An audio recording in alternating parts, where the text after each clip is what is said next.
Lagos State Governor Babajide Sanwo-Olu says the fight against COVID-19 is far from over. But rather than panic, he's assuring residents to use the experience of the first and second waves as defense against this third wave. But that may be easier said than done, as infections continue to rise and tens of millions of people in the state are still unvaccinated. Well, a RISE correspondent Adefemi Akinsoya reports. The number of daily confirmed cases of COVID-19 in Lagos State. Be alarmed, but don't panic. That was the bottom line from the latest COVID-19 press briefing with Lagos State Governor Babajide Sanwo-Olu. But with the confirmation of a third wave of COVID-19 infections, including 6 deaths a day since last week, getting a vaccine still isn't a priority to many Lagosians. Following the receipt of the first installment of AstraZeneca vaccine from the federal government earlier in the year, Lagos State administered a total of 404,414 first doses, 404,414 for first doses, and a little over 243,000 for second doses to our residents at that time. So as of today, we would say that about 1% of our population have received the double dose of the AstraZeneca vaccines. This is quite low, especially considering that we now have confirmed cases of the third wave, and we're exploring all avenues to possibly ramp up access to vaccination so as to reach what we see as a global herd immunity of about 60% of the population. The journey to that goal has been boosted by the arrival of an additional 4 million doses of the Moderna vaccine in Nigeria. But, like the previous vaccination cycles, Lagos will have to wait for its share to be sent from the federal government. And even then, as was the case with the first rollout, many Lagosians are still sceptical of the jab.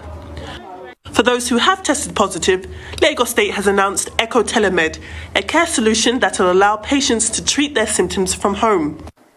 This home care-based program had worked in delivering our care packs to our asymptomatic patients.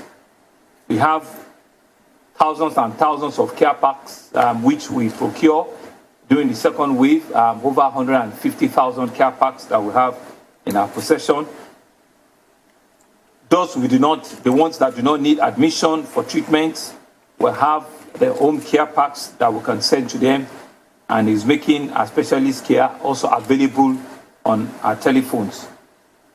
And if you have any symptoms that we continue to say that is associated with COVID-19, or that you think you have tested positive to the virus, we'll continue to encourage you to take advantage by reaching us on our Echo Telemed, which is a toll-free number, which is 08,000 356 633, which is 08,000 356 633, which we also call the 08,000 EcoMed.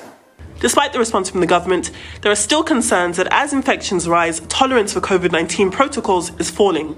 But as sanctions including deportation and prosecution loom for travellers to Lagos who disobey quarantine rules, it's clear the fight to protect Lagos from the worst COVID-19 has to offer continues. Adefemi Akinsoya, Arise News, Lagos.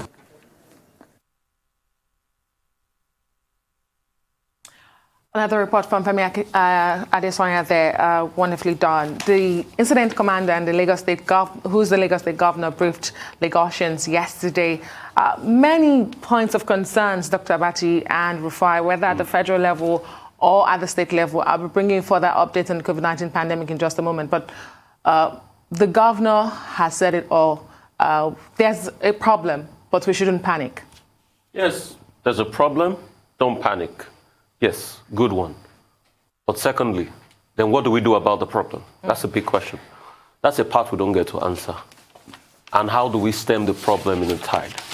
How do we stem this problem? How do we stop it? By doing what is right. So, is it not time to go back to the max mandate? Is it not time to stop all the excessive public gathering?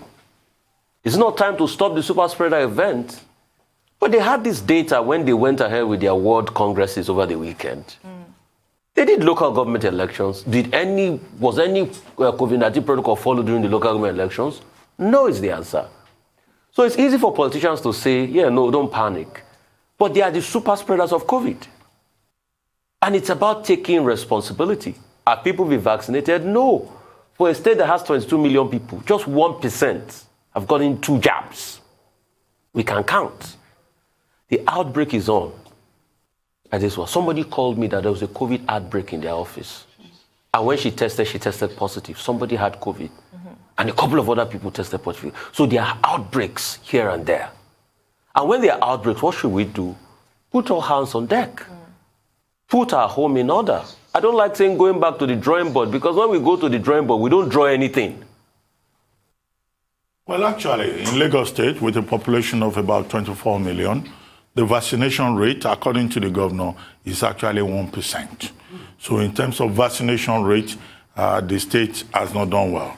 But the state would like to do well. One major omission that I saw in the statement by the incident commander in Lagos State, the governor, Babajide Sanwo-Olu, is at a point in this struggle, we were told that the Lagos State, which is the epicenter of the pandemic in Nigeria, was trying to make its own arrangements to get vaccines, to be able to fast-track the vaccination process in Lagos. But unfortunately, in that speech that was given by Governor Babajide Sanwo-Olu yesterday, he was still referring to the Moderna vaccines donated by the United States government, 4.8 million. He mentioned 4 million. And that as soon as that is delivered, the portion of it that belongs to Lagos State, that the state government is ready to fast-track the vaccination process. But for a population of about 24 million, even that, may not make any difference. And I think it's come to a point in a state where there has been, according to the governor, we have had over 50,000 cases of infections. We have had a total of 390 deaths, and we have had up to 30 deaths just within this third wave, in the last few weeks. And where the infection rate has increased by 8%, 8 times, eightfold, yes. Between June and the end of July, from 1.1 to about 8.9%. 8.9%. Yes. Then it means that the situation in Lagos is really serious. That point about the seriousness of the situation in Lagos was further reiterated in Abuja when the Director General of the NCDC, the Center for Disease Control in Nigeria, Dr. Kwazu, made the point that 50% of the cases in Nigeria are in Lagos, and that of the persons tested in Lagos, about 1 in 10 persons, tested positive. So people who live in Lagos should know that we are facing a very dire situation. One of the issues addressed by the incident commander in Lagos, namely the governor, is that, look, the arrival rate in Lagos, because of the presence of the Murtala Mohammed International Airport in Lagos, is higher than in any other part of the country. But most of the people who, arrive from the restricted countries, Turkey and India and South Africa and these other countries, they usually abscond. Yes. He says that the state government and the federal government will work together to ensure that penalties are enforced. But how are they going to do that? Because all these persons that absconded, they gave them foreign numbers. And he talked about eco-telemet, and how effective that has been in managing community care. But the more important thing in the statement by the governor, in my view, in Lagos, is about people observing non-pharmaceutical interventions. And that's where Rufai's point becomes very important. You can't be saying people should wear masks, people should observe social distancing, and you allow people to be jollophing and partying and milicking every weekend. Every event center in Lagos is full. Yes. Every weekend. So how are we applying the sanctions? So 2 issues. The sanctions, are they being applied? Is there the political will to do so? And also, what is the Lagos state government doing to get us those vaccines that they promised us? And finally, I don't think it should be only Lagos State that should be speaking. Other state governors have dropped the ball. Even when they hold events, they don't care. And that's why the Presidential Steering Committee had to say, look, as we move towards a political season, politicians should be careful. Otherwise, they too will be sanctioned. I hope the PSC will have the courage to sanction people who are in positions of privilege and power. Well, in just a moment, I'll tell you more about what happened at the PSC yesterday. Well, that's all on the news headlines at this time. We'll take a short break now. When we return, we'll have Rochas Odiri, Michael Wilson, Erna Kurjula, and as I said, myself, to give you updates on Africa, global business, COVID-19, as well as sporting activities from across the globe.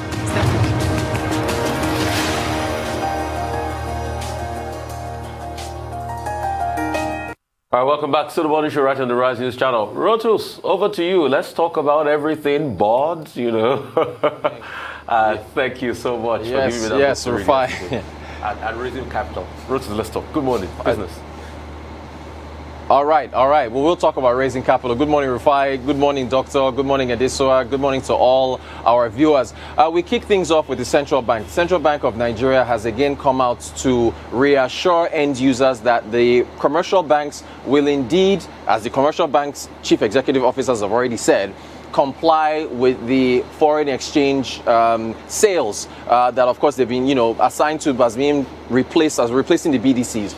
Also, the central bank made it very clear, and this was just yesterday, to also dispel the rumors that they plan to convert domiciliary bank accounts, which are in foreign exchange, to the naira. This rumor has been around for quite a while, and I don't know why it keeps popping up, but there are some folks who are spreading these rumors that the central bank is going to convert everybody's DOM accounts and convert them to naira at the official exchange rate. And again, the central bank, came out yesterday and said, look, these are just rumors that are being spread by people who want to cause panic in the market. It's not going to happen. And so they just, again, wanted to reassure folks. So once again, if you have legitimate foreign exchange needs, just, go to your deposit money bank.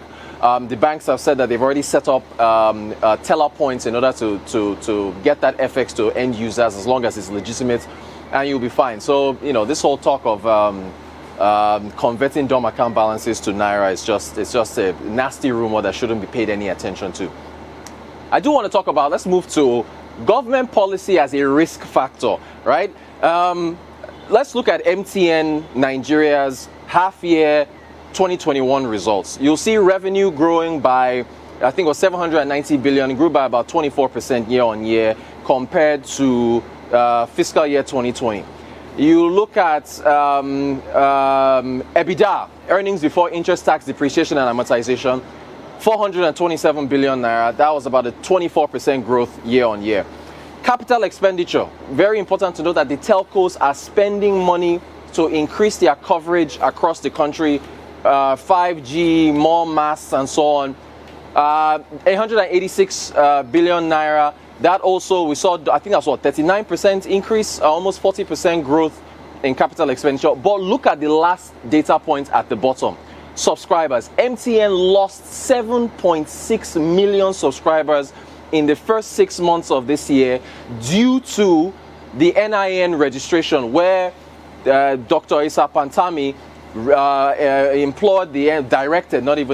mandated the NCC, the Nigerian Communications Commission, to halt SIM registrations in order to carry out the NIN registration, which of course they now went and backtracked on it and allowed the telcos, who are the ones that have the most contact with subscribers, to use their centers in order to register people. So let's look at a quote from Carl Toriola, who is the CEO of MTN Nigeria. And you have to look at the language here because he's using executive speak, right? He says, although the initial run rates of additions, that's subscribers, has been slower than usual due to new process requirements, that's the NIN part, we anticipate growth to normalize in the short term as more of our acquisition centers are certified for SIM registration. So he's basically just putting a polite statement. This was during the earnings call. After they released results, they talked to analysts and so on and so forth. He's like, look, subscriber growth has slowed down. The new process requirements is essentially what the new requirements are in the eco space with respect to them having to now use their registration centers after the ban. He was just saying that, look, we'll hopefully see subscriber growth normalize over time. But this is a case study in how government policy can adversely impact a company, because losing 7.6 million subscribers, you're losing revenue. Most of MTN's revenue was driven mostly by data, 48% increase in data. Voice is pretty much a matured subsector now as far as their revenue subsectors are concerned. So data is what is driving things. So you can see what the impact, the revenue numbers you're seeing, as impressive as they were, could have been higher with an additional almost 8 million subscribers. So again, government policy as a risk factor. Let's move from MTN to Airtel. Airtel has received another $200 million investment, this time from the QIA, the Qatar Investment Authority. The QIA actually invested the $200 million in Airtel Mobile Commerce, AMC, which is the holding company for Airtel's mobile money subsidiaries. And look, this is, okay, so we have $200 million here from Qatar Investment Authority. Back in March, we actually Arise broke the news that the RISE Fund, the RISE Fund is the impact investment arm of TPG, which is a private investment company. Back in March, they invested $200 million in Airtel's mobile money division. And then a few weeks later, MasterCard now put another $100 million. So that's almost a $500 billion that has gone into Airtel's mobile money, which tells you what investors are looking at in the long term in terms of how far mobile money can grow. However, the flip side of this is that, unfortunately, and Nigeria, I have to say, it is one of the countries that's doing this. There are, and Ethiopia is another country, it's not just Nigeria. Ethiopia, just yesterday on Arise Exchange, 7 p.m. every day, everyone can tune into that. We talked about Ethiopia allowing another funding round for mobile money licenses to be issued. But Ethiopia has put restrictions on mobile money because they want to protect their banks. Same thing Nigeria is doing. So I know we've got the PSB and so on and so forth, but telcos are not allowed to receive deposits, issue loans, and so on and so on. Finally, from Airtel, let's move to Cuda Technologies, which is the parent company of Cuda Microfinance Bank. They've raised another $55 million, this time in a Series B funding. So for startups in the tech space, you've got different levels of equity funding rounds that you use to raise money in order to put your operations in place. So you've got pre-seed funding, seed funding, Series A, Series B, Series C, and it's at each developmental stage of the startup. So we had the CEO and co-founder of Cuda on the Global Business Report on Arise TV, Babs Ogunde. We had him when they raised $10 million in seed funding. We had him back again in March when they raised $25 million in Series A. Now they've got $55 million in Series B. Cuda is now valued at $500 million. And I know there's some folks that are like, come on, these valuations realistic, they're a little high. But it just tells you what Nigerian companies are doing in the tech space. Interswitch is a unicorn at $1 billion. Flutterwave is a unicorn at $1 billion. You've got Cuda Tech now. The tech space, again, this is the bright spot when you talk about Nigeria and business. And that's our African business update. I mean, it's possible. And Rotu, I'm really excited you brought this story forward. And kudos to Cuda. Why? Because it shows you where investors are going. Top of my head, investors are going a lot to fintech, and any ideas are renewable. That's where they're going. Renewable might be longer for people in this area, but fintech, renewable, new science, new technology, alternative forms of productivity, that's where investors are going. So I'm not surprised. You know, it was only recently that story broke out of England that Revolut got over 600 million in investments, just on like a technological-driven bank too, and the valuation jumped up to about 33 billion. So I'm not surprised that Cuda, in the space of 2-3 years, have gotten this. I mean, look at companies like Abeg. Look at the big investment they're getting. And it is something we can learn from. It is something we can learn from, because the banks will not constantly and efficiently do the work of financial inclusion.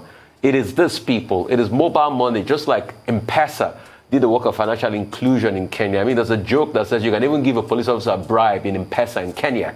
I mean, that's how much, the financial inclusion space had deepened a great deal. So this is the time to come on board. And somebody would have wished, that our own Sovereign Investment Authority, NSI, too, is looking at this, companies that can become unicorns in the future to put their money in. Because apart from investing inwardly, we should also look at possibilities in technology and the likes and have like a venture fund for them to be able to put the money in and grow the money. Take, for instance, Qatar putting that money in Airtel. They're just securing the future of Qatar. They've put the money aside for them to be able to invest in bridges and the likes in 2030 or 2040 or thereabouts. So investment is the vehicle of the future. You cannot make the future without investment. We keep talking about policies, and there you go. There you go. If the biggest telecom company has lost 7.6 million subscribers because of a policy that is supposed to, yes, capture identity, but was deployed in the wrong way, it speaks volumes. Just imagine how much that 7.6 million subscribers will have helped the business. Well, the CBN. Let's start with the CBN and the story in the papers today that there's no plan to convert bank customers' foreign currency into naira. Is this a case of deliberate demarketing of the CBN, of disinformation?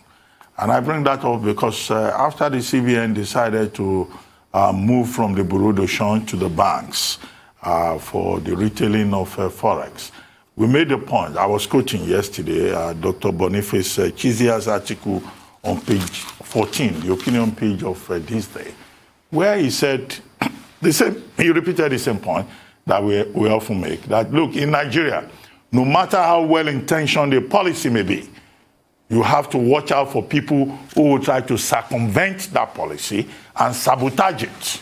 So is this a deliberate attempt, to throw the wheels in front of the central bank with regard to the express plan, announced new policy to abandon the BDCs that have been accused of sharp practices, that have been accused of arbitrage, and to see whether or not another option can work. This may be an indication of the direction in which that new policy may well go. And I think that it's not enough for the Central Bank of Nigeria to just say this is not true.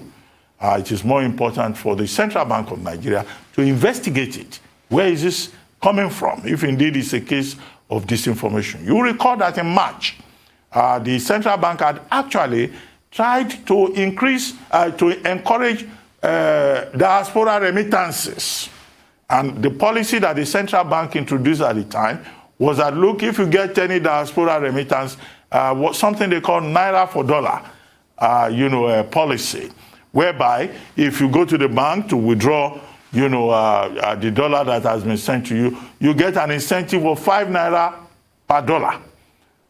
And if you decide to open a domiciliary account, you should also be encouraged with Naira. So you can see that there's some kind of, mischief involved in what is now being reported, that there is now the information out there that, what the CBN wants to do is to convert your, Forex into Naira.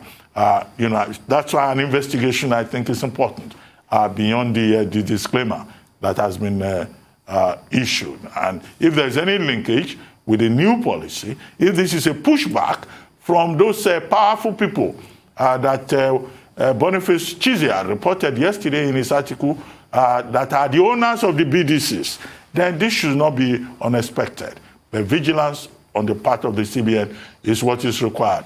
And then very quickly, you were talking about Airtel and mobile money.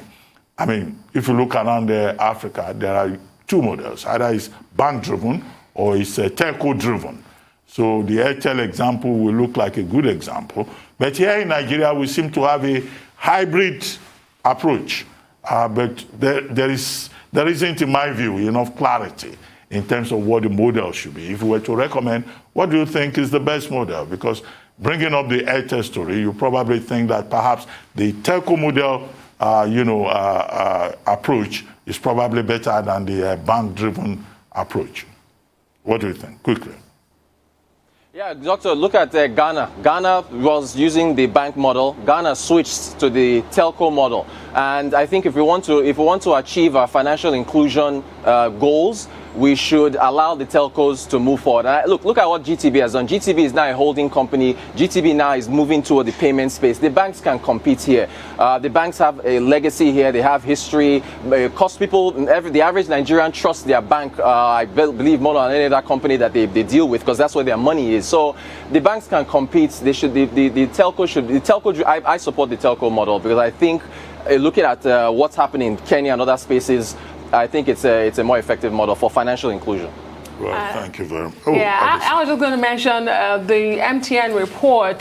That's just one telecom's reporting revenue there. But on the other hand, we're beginning to see the headwind of government policies. We're talking about policies this morning. A decline in subscribers and SIM usage in Nigeria. I wonder if that's a general picture we are going to see from all the telecom companies here in Nigeria. Rotus. Yes, I mean, MTN is the largest. They've it affected all of them. They all lost, all the telcos. All right. Thank you so much, Rotus. We'll move on to Michael Wilson, joins us from France. Michael, morning. Good morning, yes. So nervously watching and waiting, really, the markets are doing at the moment. Basic underlying things, the usual worries, plus the fact that they're still trying to work out and they won't be able to work out. They'll be observing and reacting to how the COVID Delta variant actually hits the United States and China. So basically, a lot of careful monitoring going on at the moment. That doesn't spell a great deal of optimism for equity markets. Asia Pacific's relatively negative, but for different reasons, which I'll come on to. I'll just give you roughly. Hong Kong's down about 2%. Shares in online gaming really being hit there. Mainland China down 0.25%. Nikkei down about nearly 1%. So what's been going on? Well, China, there's a publication called Economic Information Daily. It's affiliated to the Chinese state. And they've been talking about online gaming. They've been likening it to opium, to taking drugs, and really worried about the way in which half of China's children are apparently nearsighted. And it's affecting their education. So Tencent's down 10%, and a lot of other gaming companies down at the same time. They fear that there may be more regulatory things to come from the Chinese authorities. However, do contrast JD.com, which is actually, as you know, an e-commerce giant in China, and they do have gaming ambitions, and they want to join up with Tencent to create what they describe as an ecosystem around gaming. In other words, once you get kids into that, then they start to go for financial services as well. So a long way to go on that. As far as the United States is concerned, let's recap there. An observer was saying to me earlier on this morning, when you get the S&P and the NASDAQ and the volatility index getting to rise at the same time, it looks like there might be a slight correction in stocks. Now, this is no bad thing, maybe down about 10%. It would be a sort of key refresher, as people are calling it right now. But I just posit this. This is what the markets are thinking right now. Dow Jones down 97 yesterday, S&P down about 1%. They didn't really worry too much about the US PMI and the ISM manufacturing figures out yesterday in the United States. I thought they were quite reasonable, actually, but they weren't stratospheric, so therefore people worried about them very, very slightly. Let's turn our attention to US politics, and it looks like the infrastructure bill, the $550 billion, this is just the starter, is actually inching forward. There are plans to push it through by August the 9th, which is less than a week away. Actually, it will be voted on Thursday. The Republicans may back it because there are no tax increases involved, and it won't affect them politically if they do that. Two things from the IMF this morning. First of all, warning on cryptos. I told you about El Salvador. They're set to adopt cryptos in about a month's time as legal currency within their country. The IMF is saying that if you do that, well, you're welcome to it, but it affects macroeconomic policy. It also affects financial integrity because of the way in which cryptos have been used to fund criminal activities, for example. The IMF doesn't mention El Salvador specifically, but everybody's aware that the IMF has loaned it $1 billion to its new-ish president to try to help it through. So I think their words probably will carry some weight within El Salvador. And here's an interesting one. IMF, it's pledging $650 billion to countries with this effectively giving people new limited money to help them through the coronavirus problems and the rest of it. But what they're doing is they're giving it in proportion to the 190 member countries in terms of their contribution to all the world's economy. I thought this was supposed to be going to poorer economies, and I think we're going to see a lot of people saying, actually, richer countries ought to be giving their contribution to poorer countries to help them through the considerable expenses that they're going to have to run against because of the coronavirus problems. And also, here's another one as well. Pfizer and Moderna, these huge pharma companies, they're actually upping the cost, or rather the prices of their drugs as booster plans run out. In this country, we've had both vaccines. If we're over a certain kind of age, we'll probably have to have a booster, as most of the world's population will have to do sometime this year. And here's Pfizer and Moderna increasing prices. No doubt there'll be a bit about that. Qantas in Australia, it's going to furlough 2,500 staff because of a lockdown in Sydney. Now, again, why are we concerned about that? Well, it's an interesting experiment in Australia because they've actually got almost total lockdown there. In fact, within Australia, states are not accepting people from Sydney to go to other states within Australia itself. So in total lockdown, will it work, or will it, as many people are actually complaining in Australia, compress the economy hugely? They think it will. I don't believe in lockdown. I believe in going back to the office. The Chancellor of the UK has said a similar kind of thing. If you want to protect your careers, then go back to the office. Don't be working from home, because you're not meeting mentors, you're not picking up interpersonal skills and the rest of it. As far as the US is concerned, they've been investing in the UK. They've been looking at Meggitt, which is an aerospace group, a lot of money being exchanged there, and also Smiths Industries, which employs people around the world, but it's selling off its medical group to the United States as well. The UK, the pandemic, calling people back. This is one way of registering what contact people have actually had. We've talked about how it's affected staff. It looks like a quarter of England's nightclubs and meeting places for young people face closure because of this. 78% of businesses say they don't have enough staff. And finally, as far as commodities are concerned, oil had a bit of a mini fall, a delta dip, perhaps, if you like, overnight into trading in Asia, and gold is relatively unchanged, around about $1,811 an ounce, watching from the sidelines to see if we get any news. If you've time, you can ask me about BT, but probably not. That's your global view. Okay, Michael. Real quickly, what does this new deal mean for Joe Biden? It's finally got something through at the parliament. What does the deal mean for Joe Biden and Americans in general? Well, I mean, assuming the deal does go through, and it does look as though it's inching forward, what it means is he will have achieved one of his first domestic triumphs, really, is to get this infrastructure, this new deal for America. What it means is it's just infrastructure to start with. There are other things, including medical spending, social services, and the rest of it to come. But this particular package, which is being voted through, if he gets it through, it means that he will have got Republicans on side, because it's not promising any tax increases. How it will be funded, well, we'll find out about that. But I think it will be seen as a good thing for him to have achieved this as far as domestic policy is concerned, which has to be his priority right now. I just want to talk about China online crackdown continuing. Opium is quite the extreme description of online gaming. But Michael, what kind of restrictions do you see coming next? Well, I think there'll be what they worry.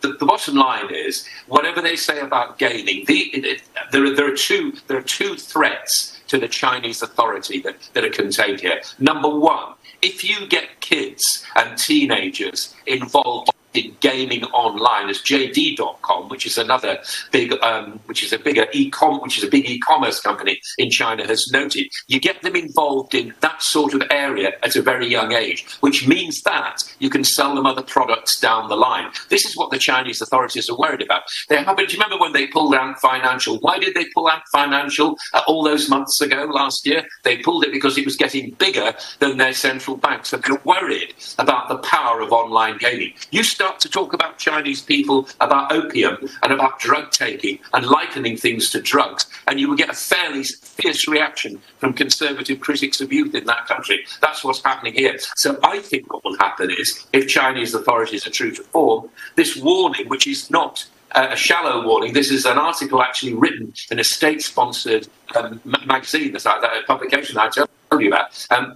I think when a warning like that goes out, it's very serious indeed, and the regulatory risk of dealing all over with China will increase.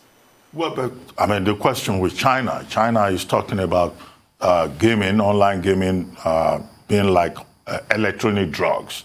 The article in the newspaper you quoted, which is a branch of Xinhua, is talking about, spiritual opium. But the big question for me is, how much further would, China go in clamping down, not just on education, but also on tech giants, and what will be the implications for investment?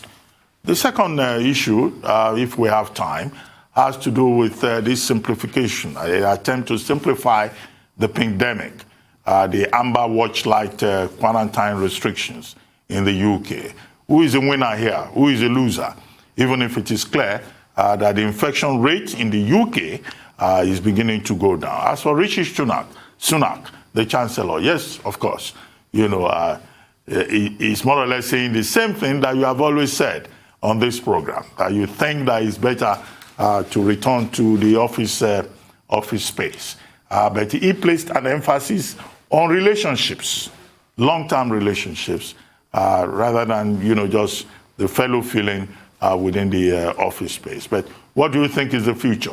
A hybrid situation, because some companies are saying, well, it's a hybrid. That is the way of the future. Well, I've always said I think that going to an office is an important life skill gaining thing for young people, because you rub up against strangers, you learn from people, you might be lucky enough to meet mentors who tell you what to do, you might not, but you certainly learn work skills, and work skills are essential, I would have thought, to anybody's development. So I'm with the Chancellor. What's happening, of course, is that many companies, there's always confusion about this, isn't there? There's the actual exit strategy from all these restrictions is going to be very, very difficult indeed. A lot of UK employers are very mystified about what sort of proportion of their workforce are actually going to make it back to work. We know there's a lot of people. I mean, we're now in a country which is actually having to give incentives to young people in terms of Uber taxi rides and pizzas and the rest of it to actually have an injection. I mean, what is that about? Is that not crazy? So I think that given that, I think it's very, very difficult for UK employers to work out exactly what's happening. As far as China's concerned, I think it's quite serious. I think anything, as I was saying, anything that appears to grow larger than the state in China, anything that has the remotest degree of success. And remember, they weren't clamping down on education. What they were doing was clamping down on private education subscribers. That's what that was about. So they like education, provided the state's doing it. They don't want, it seems to me, private companies getting into that space. So I think that, once again, we have this mystery about China. What is it? Well, is it communist? Is it capitalist? Is it a mixture of the two? Can you actually have a country like that at the top table of the world, which is trying to get out of a pandemic and not fencing itself in the same way that China appears to do? I mean, these are big, big questions. But these are the indications that we're seeing every day, this increase in regulation from an authoritarian state. Yeah, the pandemic and Boris Johnson's double U-turn. Yeah, the pandemic. The pandemic is one thing. What they were talking about yesterday was about travel restrictions and not putting, or trying to simplify whether countries are on an amber list or a green list or a red list, and there was going to be some variation between the two. They're trying to simplify that. Once again, what the travel companies are worried about is the fact that they don't understand the logic in which this is applied. The thinking behind it is too opaque. In other words, they can't see how governments are actually making decisions about it. As far as the pandemic is concerned, that is still continuing. That is still worrying people. It may be very, very slightly simplified, but as long as there is something in in existence, which makes you fill in something, and then you may get pinged, as it were, by your app not to go into work, then that's a problem for the economy. That has not been thought through yet. We await to see. All right, Michael, I mean, you were looking for a word for China. It is called state capitalism in very hypocritical terms. So much for China. Thank you, Michael. Really appreciate you. All right, for updates on COVID-19 pandemic, at this one, I'm coming straight to you. Good morning, as always. Good morning again, Rafai. Thank you so much. It's no longer news that the highly transmissible Delta variant of the coronavirus is wreaking havoc across the globe. Recently, it's been revealed that even breakthrough infections with the Delta variant, those with breakthrough infections can still transmit the virus. Scientists are now trying to find out if the Delta variant makes people more sicker than other variants. Well, these are the latest figures according to the Johns Hopkins University tally on your screen. Over 4.1 billion doses of the coronavirus vaccines have been administered. China, the USA, and of course, India are leading the tally, are leading the table when it comes to vaccination globally in terms of numbers administered. Over 4.2 million people, unfortunately, have lost their lives to this virus, and over 198 million others have been infected. Some people are coming down with long COVID, which is having symptoms and, of this virus months, weeks after they have actually recovered from it. Here in Nigeria, let's look at the latest data. 13 states in Nigeria are responsible for 444 new infections and 11 deaths in the last 24 hours. A situation the health authorities confirm is the beginning of a third wave in the country. So it is official. Nigeria is in a third wave of the coronavirus pandemic. According to the Presidential Steering Committee on COVID-19, the country's positivity rate has risen to 6%, of course, driven by the Delta variant. At the moment, Nigeria has confirmed 32 Delta variant cases of the coronavirus in 5 states across the country. 19 of the 32 were reported in Akwa Ibom State, South Nigeria. Other states like Lagos, Cross River, Oyo, as well as the Federal Capital Territory have also confirmed at least one case of the highly transmissible Delta variant of COVID-19. The federal authorities are particularly worried about the situation in Lagos State, as we spoke earlier on the show. The state is accounting for 50% of all new cases at the moment, but there's also a concern about the deaths. In the last week, there have been an average of 6 deaths daily in Lagos alone. The country is also struggling with inbound travelers from the red list countries. The PSC is hinting it will publish names of over 500 travelers who have defaulted by violating the protocols or absconding from quarantine. Meanwhile, the Nigerian government took deliveries of 4,080,000 doses of the Moderna vaccine donated by the U.S. government. The National Agency for Food and Drug Administration and Control, NAFDAC, would have to certify the vaccines for use before they are distributed to states. We were told that this is likely to commence sometime this week. A footnote from the federal authorities. The authorities are warning that AstraZeneca vaccines, which were administered earlier on in the country, should not be mixed with the Moderna vaccine. So those who have received the first dose of AstraZeneca should not take the Moderna vaccine. They should wait for the next consignment of the AstraZeneca vaccines, which are to make their way into the country any moment from now. Quickly to the U.S., where the country has now given 70% of its adult population at least one coronavirus vaccine, a target that the U.S. government was hoping to hit a month ago. But now it comes as the country is battling a fierce surge of cases driven by this Delta variant. Hospitalizations in some states in the U.S. are hitting record levels. Also in the U.S., the South Carolina Republican and a leading conservative voice in the Senate, Senator Lindsey Graham, announced on Monday that he has tested positive for COVID-19 despite being vaccinated. Senator Graham says he has flu-like symptoms and will be self-quarantined for 10 days. Now, Senator Graham has again made a case for people to get vaccinated to reduce the adverse effects of the virus. He's one of the few Republicans pushing for vaccinations in the U.S. Let's start from Nigeria. Now, if you look at the front page of This Day Today, the newspaper tells us federal government, Nigeria officially in third wave of COVID-19 pandemic. when you break that down in terms of the details that have been provided, the details are frightening. We've been told by the chairman of the Presidential Steering Committee that in some states of Nigeria, the Delta variant has become really prevalent. Lagos State remains the epicenter. Akwa Ibom, we're told by the Director General of the Center for Disease Control, Dr. Chikwe Ihekwazu, that in most of the testing cases in Akwa Ibom, 80% have indicated, 80% shows an indication of the Delta variant. And our states like Oyo, Rivers, the Federal Capital Territory, Plateau State are also affected. Now, when you place this against the skepticism of the average Nigerian, because consistently, the federal government, the Presidential Steering Committee, that is, has been consistent in saying, look, people should still observe non-pharmaceutical guidelines, maintain social distance, physical distance, use your mask, take precautions, wash your hands regularly. If you have any fever, immediately, seek help. But if you look at the Nigerian landscape, nobody is following any of that.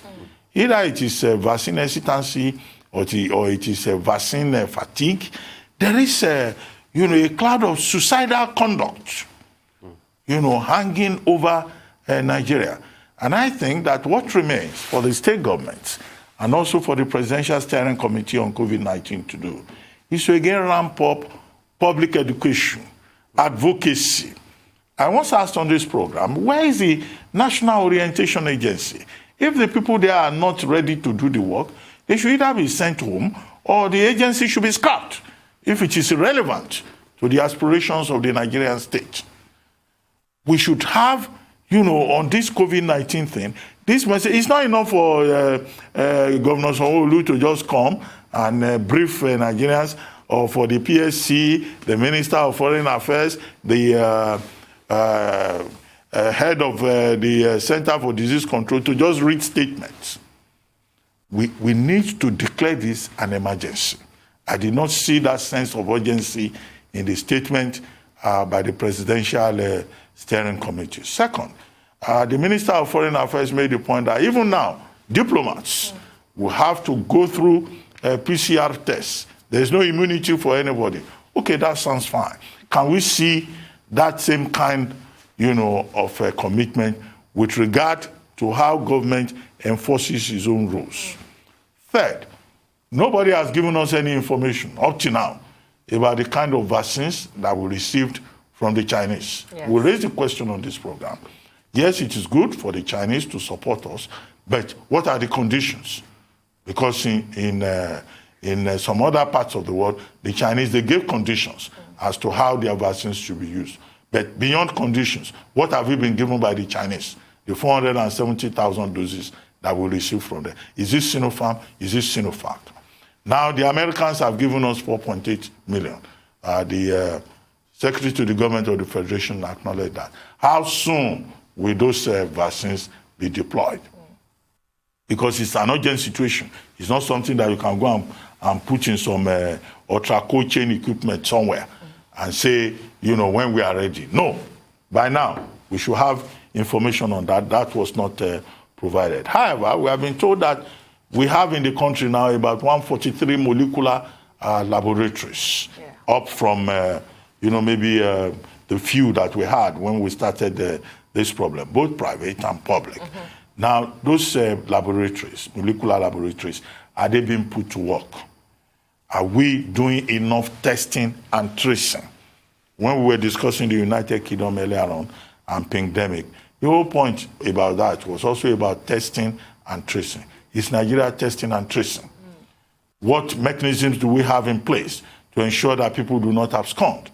The governor of Lagos State, when he gave his own report that same yesterday, pointed out that people traveling from some of the restricted countries, they have been absconding. They've been running away, more than 18% of them. Now, why should that be the case? I would like to see a sense of urgency, the treatment of COVID-19 as an emergency, and massive public enlightenment. as we pointed out, was the big strategy that was used in Bhutan. It's not about population. You may say Bhutan is a small country, but no, it's not about population. It's about the effort and the seriousness that is deployed within the public space. That for me is the issue. As for the United States, yes, I mean, the US has done much better. Over 340 million doses of vaccines have been administered. Over 400 million doses of vaccines were put out. And you can see now the goal, the dream of President Biden to achieve 70% vaccination by July 4 has now been achieved. Now, what is the population of the United States? Okay, you may say it's a developed economy, but can't we just even make the effort in Nigeria? They are making efforts in South Africa. They are making efforts in Bhutan. They are making efforts in Egypt. We are seeing the deployment of seriousness in Morocco, in Australia, in New Zealand. When is Nigeria going to wake up and take this thing more seriously beyond the press briefings? We are making excuses. People are making efforts. Nigeria is making excuses. And it's excuses, excuses, excuses. It's part of the excuse. That's why Nigeria has not been able to raise money for the vaccine candidates. They say, okay, scientists should come out. People have come out. They've put forward this vaccine candidate, raise money, put it in place, let work, first trial, second trial, third trial start. Nothing has been done. It's because of the same excuse that we moved around like the barber's chair. Finally, we say, okay, we have a supplementary budget to purchase COVID vaccines. We have not seen any purchase. It's just excuses. Is that not our national pastime? Excuse giving. You see, if you want to tackle COVID, you will tackle it. If you don't want to, you will give excuse. You will give excuse like saying it's not too, Nigeria is lucky, it's not too prevalent here and all of that. But we're beginning to see the Delta variant. Anyway, I hope nobody will come tomorrow and tell us that we are in the hands of God. Nobody should blame God in this matter.